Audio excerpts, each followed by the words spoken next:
Hi, guys, and welcome to another episode. Today, I'm honored to be sitting here with Ross from EOS Sphere, which, of course, is a block producer candidate who has some really good community involvement. So I just want to say thanks for sitting down with me today, Ross. I'm really excited to have you here, and I'm going to kind of start this off the way that I always start things off. If you can just kind of introduce yourself, maybe talk a little bit about your past, how you found cryptocurrency, how you made your way to EOS, and then kind of how eventually you decided that you were going to announce that you're going to be a node for EOS and how that kind of all came about. Hey, Matt, thanks for having me on. I'm honored. I suppose that's a really strong word. I'm happy to be here. I love watching your interviews. So my name's Ross Dold. I am the co-founder for EOSphere. We are an Australian-based mainnet block producer at this point, standbys, and we are based in Perth in Western Australia.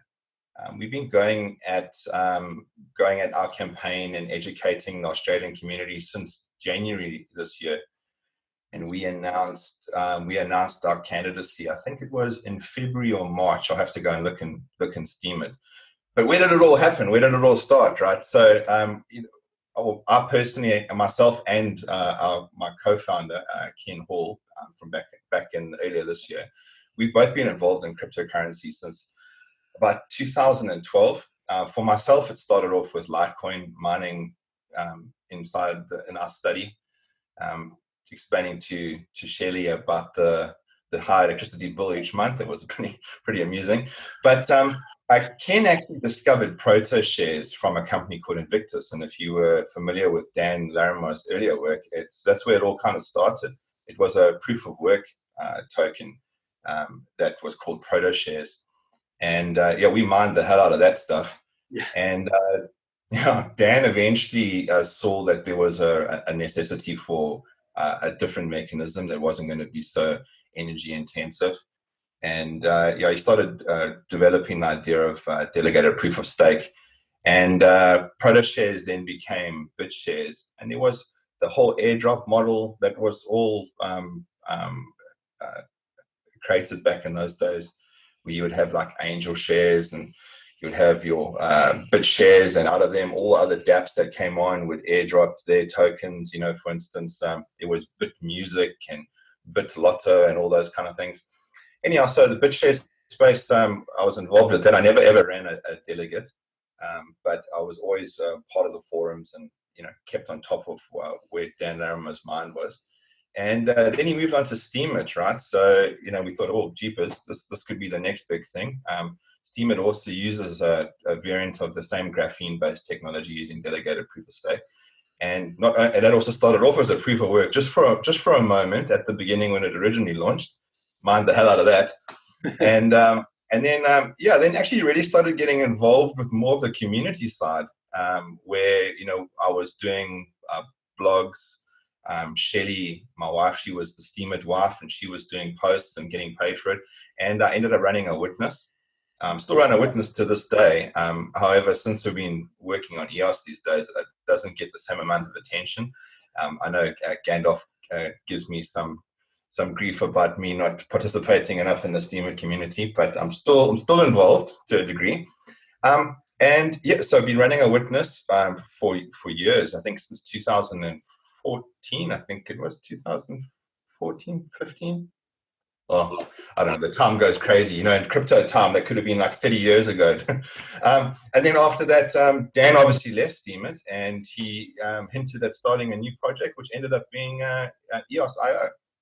And because myself and my co-founder and the rest of the team, from friends and colleagues that I worked with here in Australia, we just knew that it would be the next best thing. And delegated proof of stake technology is something that we can completely get behind. And then here we are. We announced our candidacy and ultimately helped launch the EOS mainnet, and have been involved in the space this whole year pretty much today. Yeah, it's funny, we were talking earlier that it hasn't been that long, but it feels like a really long time. I don't get it why it's like that. It's just it's bizarre. I mean, mainnet has only been going for like 4 months, and it really feels like years. Yeah, I think it's because a lot of people in the community, yourself included, just put in probably like normal people kind of work on, you know, a 9 to 5 or like an 8 to 6. I think that when you're kind of involved in EOS, it's like a 24-hour a day job. Yeah. It's around the clock. And you're seeing little quadrahedrons kind of, you know, jumping around in your head. Chase the hedrons. I know we've got enough of them around the house. We've got pictures and models and everywhere. You mentioned something that was kind of interesting to me, which is kind of a segue to my next question. You talked a little bit about education. Now, I did go over your website and I noticed that you guys have a partnership with RMIT University. How important is education in blockchain kind of to the future? And what is that partnership all about? So when we originally announced our partnership with RMIT, it was for us to fund governance, blockchain governance research at RMIT University, which would have meant funding the papers being written and actual employment for professors to actually do the kind of research.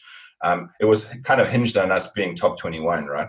So those grand ideas of these this huge amount of funding that we're going to be able to give to them, we had to knock it down a few notches, right? So at the moment, what we do is we fund some of the smaller events. RMIT are still partners with us, whereas we connect each other to, or I connect them, or we connect them through to the EOS network. I know that Professor Potts and Alistair Berg, they have regular conversations with Thomas Cox. There's a lot of conversation, academic conversation about governance on a blockchain and what that means as far as, you know, all the sort of philosophy and modern day economics that these guys actually study, you know, like the academic kind of studies that they do at university. So they still have that. When we have meetups, RMIT join us and they present their ideas on what governance means. You know, they read lots of books that I have not read. So usually I'm the odd one out in the conversation with them all. But it's absolutely important that the world understands that blockchain is not Bitcoin and cryptocurrency. And the whole idea about having a governed blockchain and having social agreements on a chain or something so new.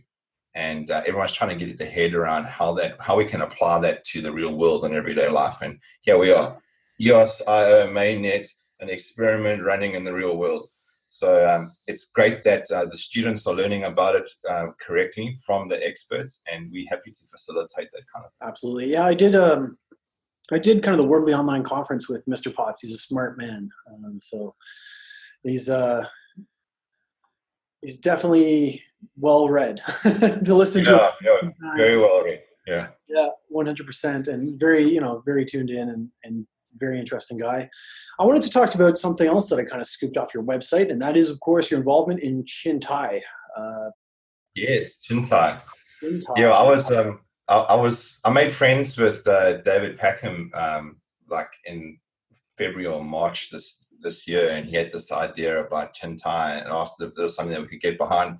You know, even back then we realized, because of how you had to stake for your relative resources on the network as a dApp, we realized that there might come an opportunity where you would need more than tokens you actually had into the token leasing market. That's how we kind of got involved with it, because we've been so vocal and first to announce and be involved in the community. It gave us the opportunity to sponsor that. EOS 42 and the Chintai team have put a tremendous amount of work into actually boosting that platform. Yeah, I think that you know, at the moment there's only a few dApps that really need that kind of those kind of resources. But as time goes on, I think that the opportunity for developers to be able to get the resources that they need is going to be completely essential, and take Chintai to the next level. Even if you kind of follow it, you can see that the market depth's kind of building. You know, I know the leasing rate was really low. It was like 0.01%. I think that was EOS Bet. I think it was looking for some resources. I'm not 100% sure. But as time goes on, I think that platform is going to be used more and more and more. Yeah, I totally agree with you. I'm excited about the future of Chintai. And of course, as the price of EOS increases, the demand for Chintai will increase. And one thing that I think a lot of people forget is that is actually a community-funded DApp. Like it's not, do you know what I mean? Yeah. No profits. Yeah, there are 11 of us, I think. Yeah. You go to the site, you can see us all listed down the bottom, and we actually, and it's free to use, right? And it's free because us as the sponsors have delegated stake through to the DApp itself, as well as purchase RAM for the DApp, so the community can use it, and that's why it's a really good community initiative. It really is. Yeah, it's nobody's making money over there. It's just purely from from a bunch of block producers who are trying to do the right thing and trying to provide some. Clearly, you are. So, I'll thank you on behalf of the community for your contributions. Yeah. Pleasure. I want to talk to you about something else. Like, I'm a big fan of Worbli, and I think that it's really, really cool.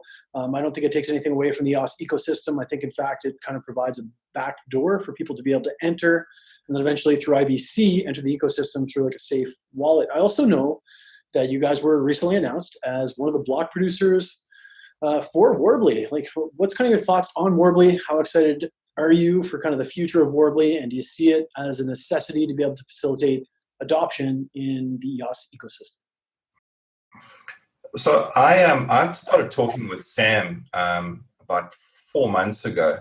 Sam's obviously one of the partners at Worbli. He's based in Australia, and he was telling me about this idea of Worbli and a financial services network, and didn't quite get it at the beginning. Then I met with him at the hackathon in Sydney, and the more I got talking to him, the more I realized that there is a necessity for an AML and KYC enabled blockchain that makes it easy for businesses to come on. It gives them, and there's a degree of insurance, so it eliminates some of the risk and some of the fear that businesses that have got a lot at stake to actually launch some applications on a network. It also makes it easier for users themselves to have a single sign-on. It makes it it makes it easier for them to come on board without worrying about their grandmother losing all of their tokens or wealth or whatever it is due to some mismanagement of a key, etc. Now, the more I talk to other DApp developers and businesses, the more I realize that this is an absolute it's going to be an absolutely required type of blockchain. Yeah. I know a lot of people also, they're always thinking that it's here to steal the users from mainnet, and it's not the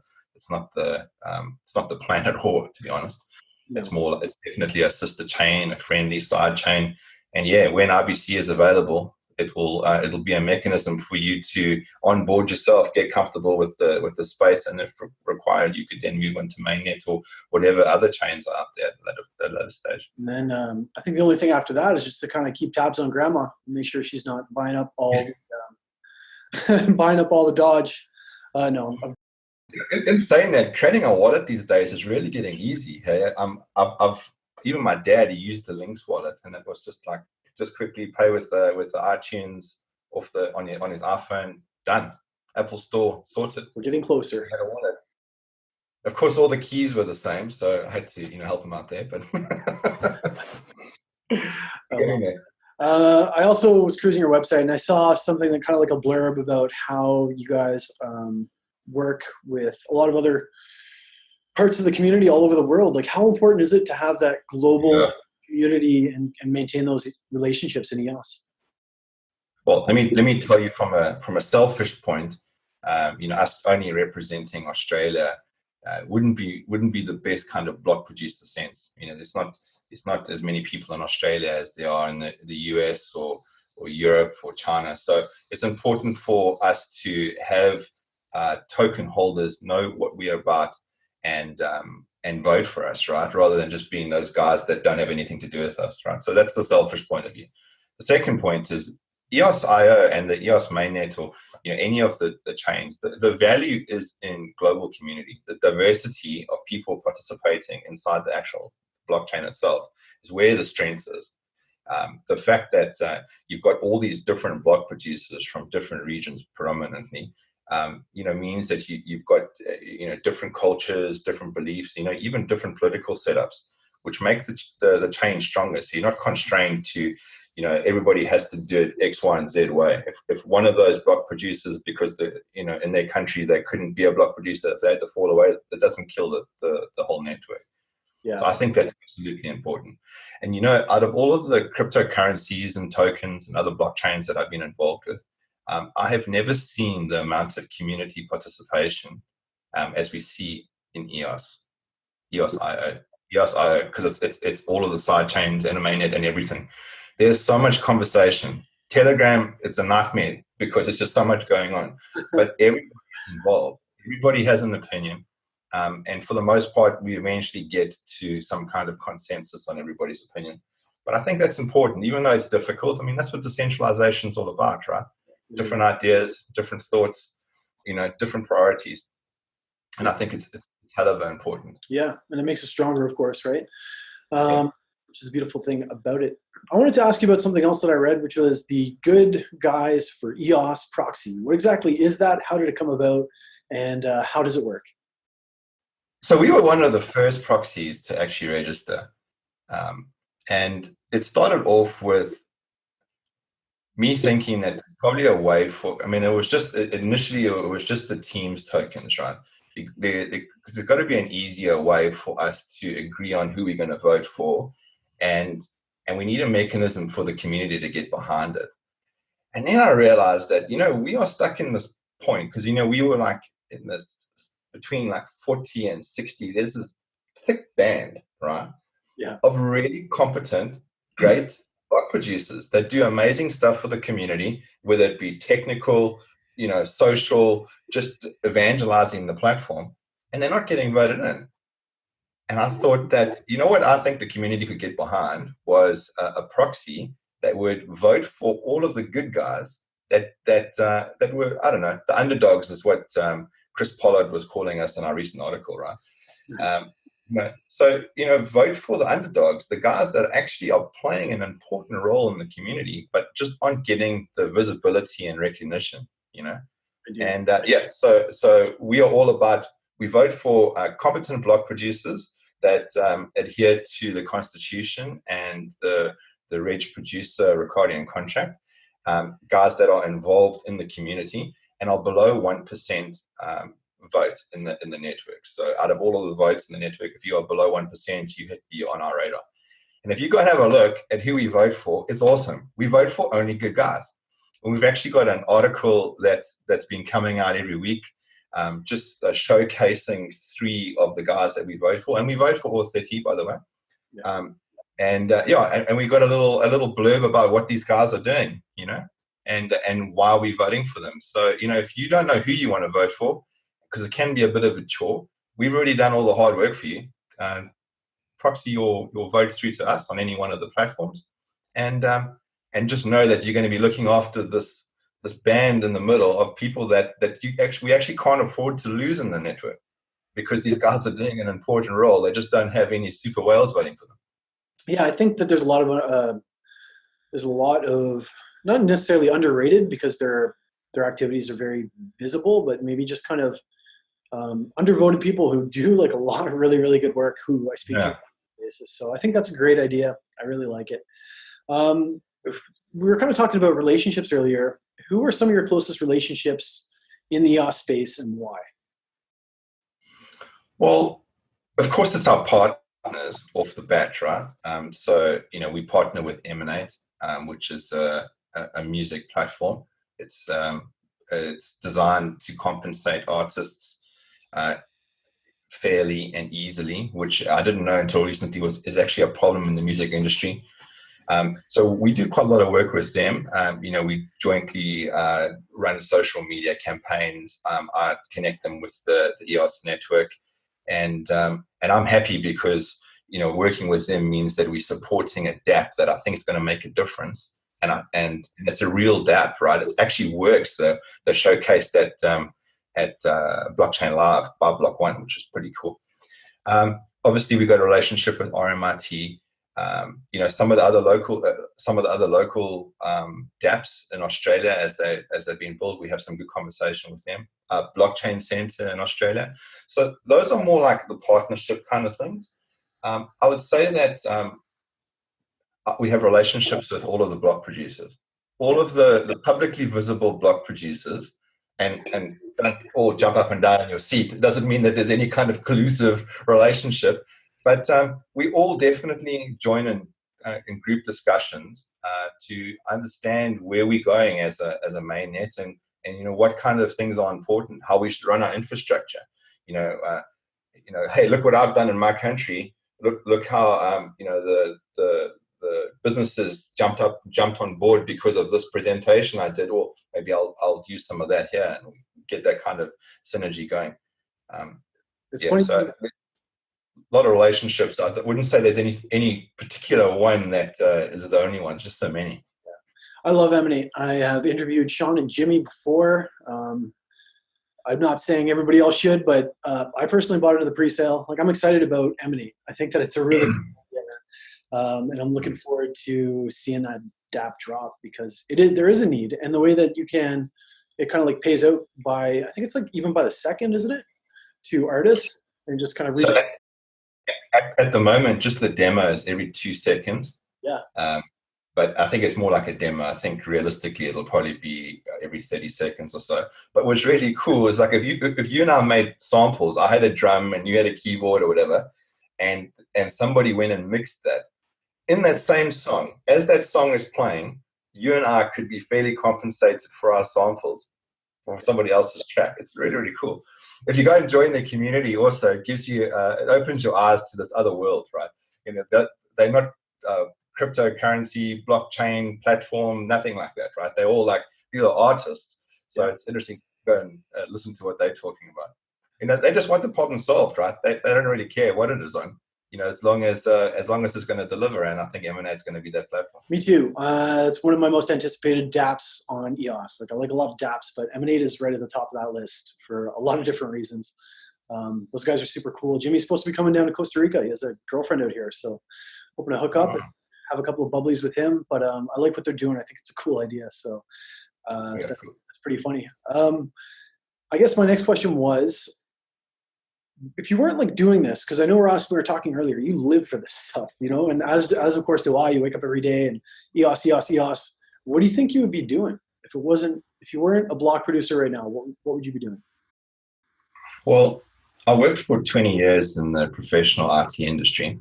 I'm actually a networking CCIE. I don't know if you know what that is. So I'm a Cisco certified expert. Predominantly, you know, routing and switching and wireless security, that kind of stuff. But I'd also been running a very large integration company. I was running the services management for Western Australia. So I did that for about 5 years. I think that if I wasn't doing this now, I'd probably still be in that space. That's definitely more enterprise level, not blockchain specific. Blockchain is one of those things that is, it's a technology, and we might get to it in the future. And you know, there are a lot of clients that it's the buzzword, right? Everybody talks about it, but nobody knows how to implement it, right? I'll probably be in that. I'll probably be still in that space. It's not a far cry, and obviously a lot of interchangeable skills in between the two industries. So that's interesting. Yeah. I want to ask. Well, it helped that. Well, my technical expertise helped me build the data center, right? Yeah, I can imagine. So, like I said, just not a far cry with a lot of transferable skills. So, you know, I'm going to ask you kind of the tough question that I like to ask everybody. Like, what's really working in the EOS space? What's broken? And then for anything that's broken, what can we do to fix it? What is working? I love the community. I think the community is working. It's important that we get those opinions. I think that is positive. I think what's probably missing, not broken so much, is we're missing vote participation. And I think that when people realize that there's the Chintai platform, they would be able to get some kind of reward for those tokens, and the Chintai platform will vote on their behalf.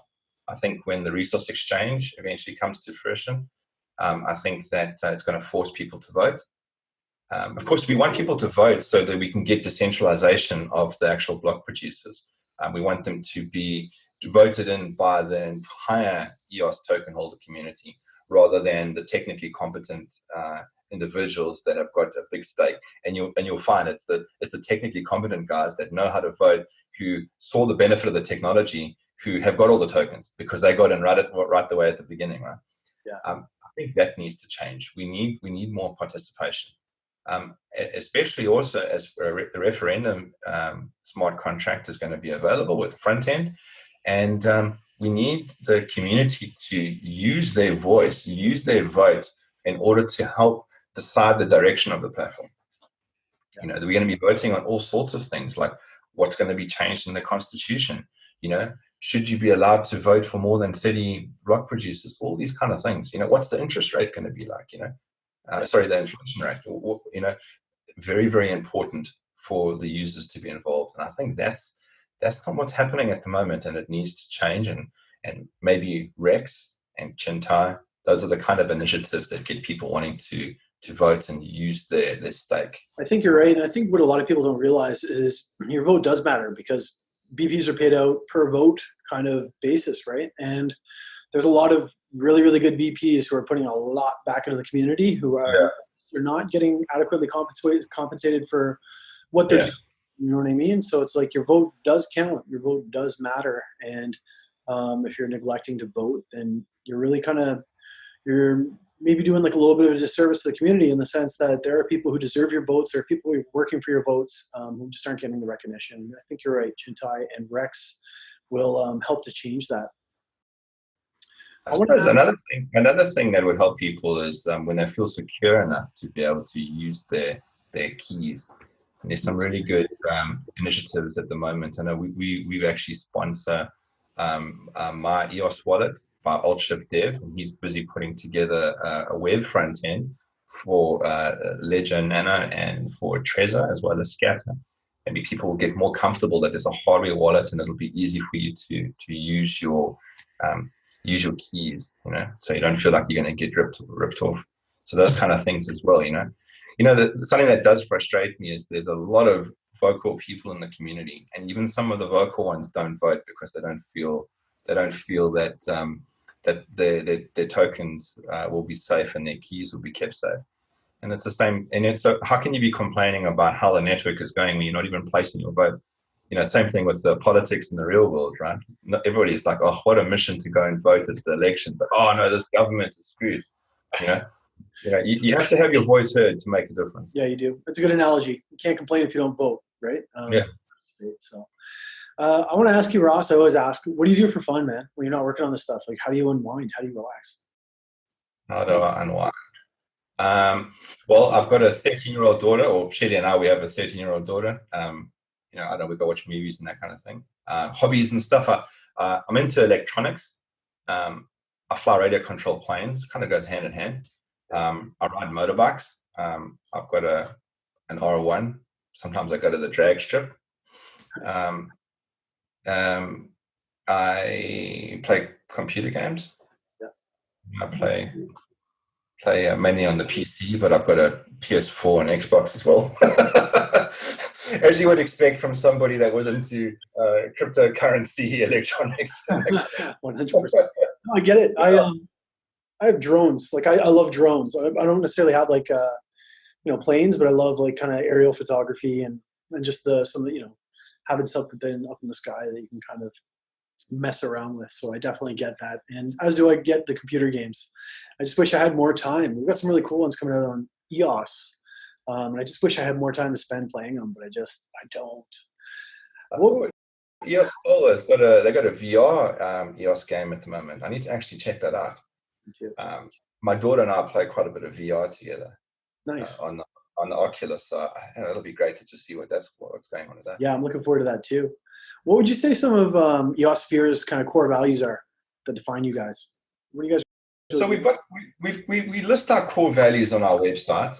Most of them are the normal thing, transparency, and we aim to do right by the EOS community. But I would say our core value really is community, because even the initiatives that we get behind, we always measure it next to if we get behind this, what value is it going to give to the greater EOSphere and community? We always measure it by that.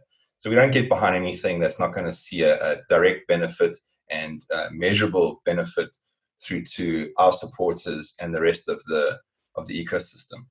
So I'd say that that's probably the strongest thing. You know, even if you look at our meetups, and we're not like all like, we got a meetup and you have some ERC 20 token, you can't come to the meetup. And we're not like that, right? You know, I'd rather bring them along and try and convince them, you know, what to do. But we're very inclusive like that, you know. You know, even here in Australia, us and Generous, we have meetups together. You know, it's not like, it's definitely about inclusion and community. So I'd say that that's our primary core value, I reckon. Yeah. There's some really good BPs in Australia. I'm a big fan of Generous and Nathan as well. I talked to him quite a few times. So you guys have kind of a really cool, just even localized in Australia alone, you guys have just a really, like, it's a pretty widespread EOS community. Yeah. Which is cool. I was going to kind of ask you as well. I was going to ask you if DPoS is kind of the future of cryptocurrency, but I think your earlier explanation kind of covered that. I think that. Yeah, it is. It is definitely. And I'll quickly tell you. I'll tell you why. It's because it's going to be able to scale. I think that's the biggest tick. You know, as soon as we have multi-threading support, it's going to be able to scale like exponentially. But the fact that we can do 4,000 transactions a second right now, it's fantastic. There's a governance layer, and it's got fantastic usability. Half-second block times.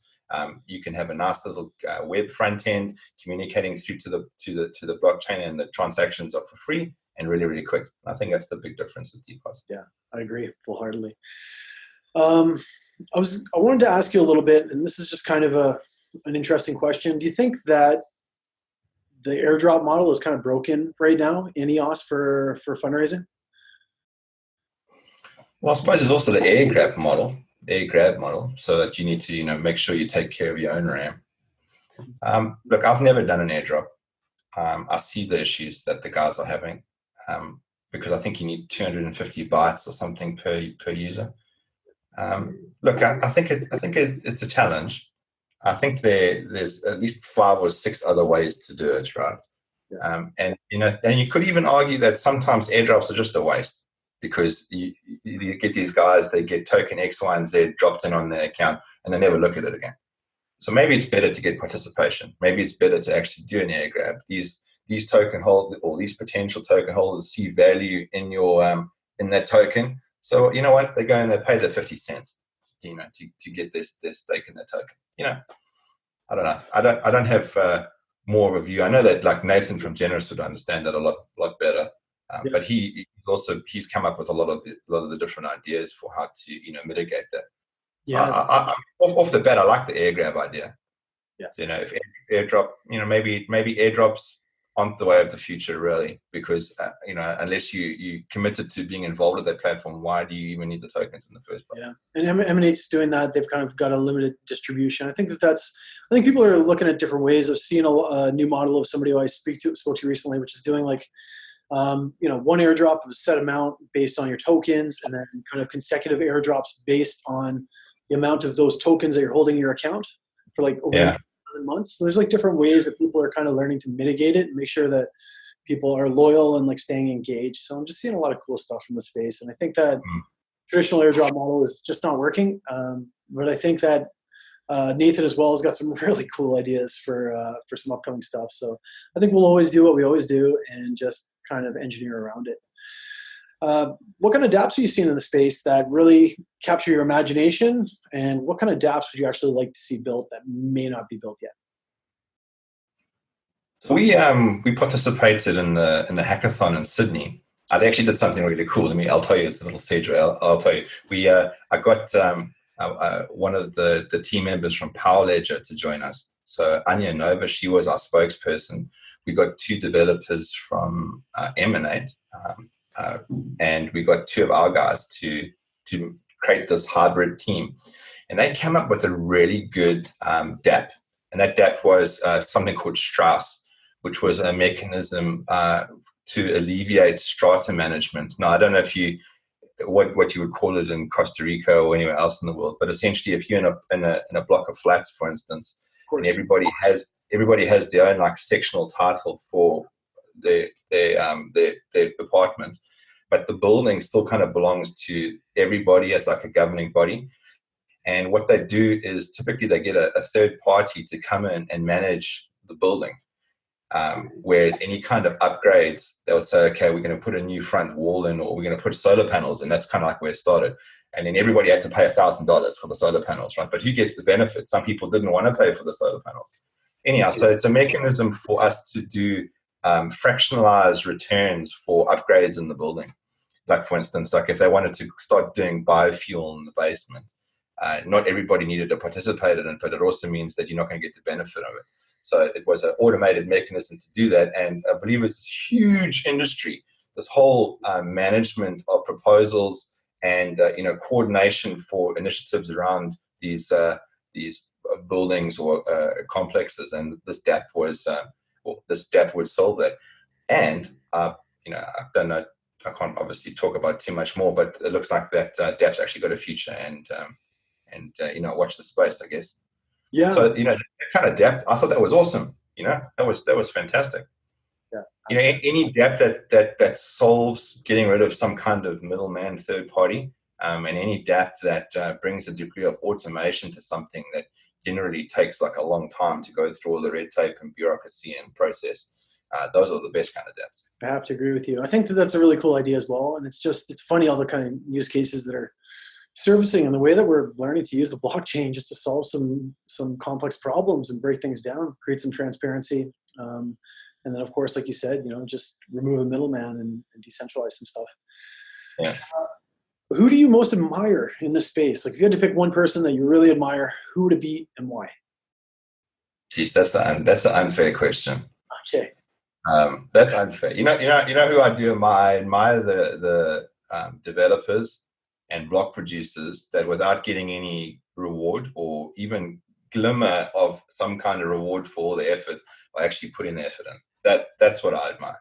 I mean, you got these guys completely consuming all of their personal time in order to build dApps and apps and just help people without any guarantee of getting a return. I bet when you first started doing videos for the EOS ecosystem, you were not expecting any kind of reward, right? And I mean, I suppose you're still not getting much of a reward, especially with these kind of guests on the show, right? We'd have you here anytime. It's all the unsung heroes that actually make the mainnet what it is. Yeah, absolutely. Yeah. A lot of people doing a lot of hard work that are getting no reward. Yeah, and I think to downplay yourself and talk negatively, like I think you hit the nail on the head. You guys are the ones who make this network run. You guys are the people who are going in, day out, and just kind of creating the community and supporting dApps and just supporting people and making this whole thing run. And there are a lot of unsung heroes, which is why I really like your proxy idea for the EOS good guys. It's really cool. Yeah.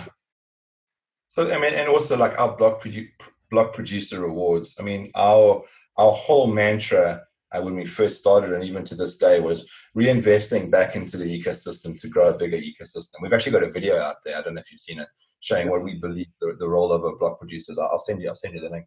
Yeah. It's a bit of an old video, but it's still a goodie. And we support guys that are building stuff. And might not even be super public about it, but we'll send. There's 100 EOS, good work there. Keep it up. Just something to keep things going. Yeah, we absolutely do that. That's cool. I love it, Ross. Aussies are good people. From what I like, I don't know. I've I had some Aussie friends back in Canada, and I haven't really met too many of them that I don't like. I think they have kind of a similar mentality to Canadians, just very very giving, very friendly, very warm. And I think you guys are doing a great job. So it has a spanner for that. I've been living in Australia for 10 years. I'm originally from South Africa. Okay, cool. So I'm a South African Australian cross. Crazy. It's awesome. I've been dying to get out there for a while. Like, it's on my list of places to go. Of course, Tom from Trybe is English, living in Australia. So I wanted to make my way out there and just visit. I talked to a lot of people in Australia, a lot of people from the EOS community in Australia, and I want to make my way out there sometime in the future. So if I do that, I will look you up. When you do come out, make sure you let us know. We have regular meetups across the country, and I know that Shelley and Chris were talking about having Tom at the next meetup in Melbourne. So whatever it is, just make sure that we do it all together, and it'll be just better for the Australian EOS community to get more of the sort of spokespeople. in the event. Yeah. I love it. You called me a spokesperson. I'm honored. I'm still I'm still such a small fish, man, but I just love doing this stuff. And, and I've got the opportunity to speak to a lot of cool people like yourself. So what's something that people might not know about EOSphere, and why should people vote for EOSphere, kind of in, a couple of phrases? What don't, we're so transparent. We're in the process of moving infrastructure to bare metal. That's kind of, no one really knows about that yet. I need to probably advertise that a little bit. Yeah. We get better performance, and Jesus, heaps cheaper than the cloud. But yeah, I'm doing it more for the performance aspect, to be honest. For sure. The EOSphere Panda is actually my 13-year-old daughter. A lot of people think that it's Rick Smith or myself in the Panda suit. No, it's not. It's my daughter. And I don't know. We're based in Perth. I love it. Why should people vote for EOSphere aside from the 3,000 reasons we just went over?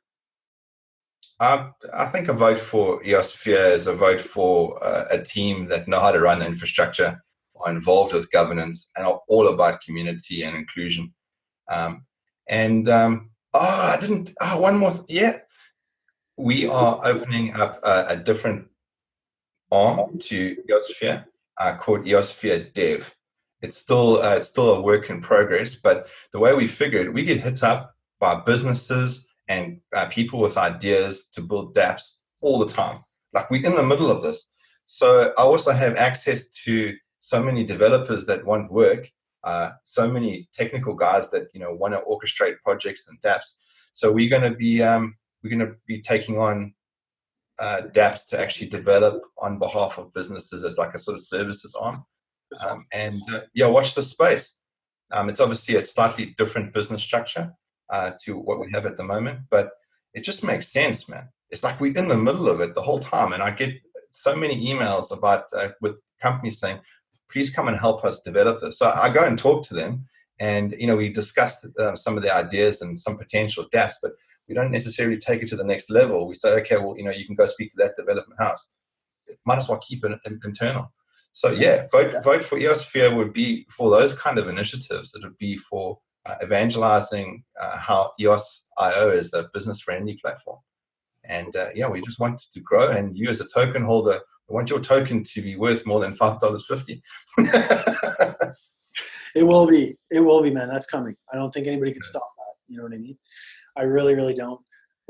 Any final words for kind of the community, Ross? Like, it's been an absolute pleasure here chatting with you. And I'm going to put all of your links and everything we talked about. Send me that video.